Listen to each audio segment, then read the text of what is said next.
10 years ago, the first car I started driving in, after a decade of driving old Rovers and Austins, was a Vauxhall Corsa Mark II, and it's fair to say it kind of blew my mind at the time. That wasn't because the previous Corsa was such an amazing car, it was just that it had come on so much from how cars were in the previous decade.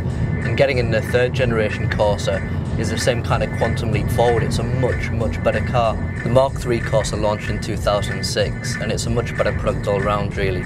It's much more spacious, the build quality is much better and it feels a little bit more nimble on the roads. The ride quality is as good as it ever was in the Corsa. That's something that's really borne out in the sales too. There's been over 50,000 Corsas sold in the UK in 2010 so far. It's a very strong car in the supermini sector, but it doesn't quite square up to the Fiesta. Where this Corsa really excels is in refinement and comfort. It's a pleasant car to be in and the ride quality is superb.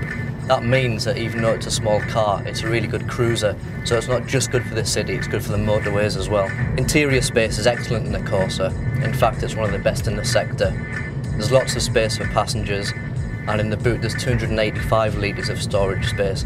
That will extend to a frankly massive 1100 litres with the rear seats folded down. All the engines in the Corsa range will offer good fuel economy, especially the diesel engines. 1.3 will offer a very good mix of performance and economy.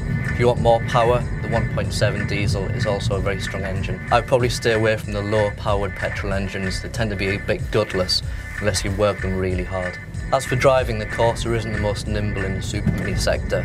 The Fiesta and the Clio are probably better choices, and maybe a couple of others as well. So it's important to spec out the right engine with your car if you want a bit more performance from it. All in all, the Vauxhall Corsa is a solid, if slightly unexciting car, but you can probably expect another great leap forward when the next one rolls around in a few years' time.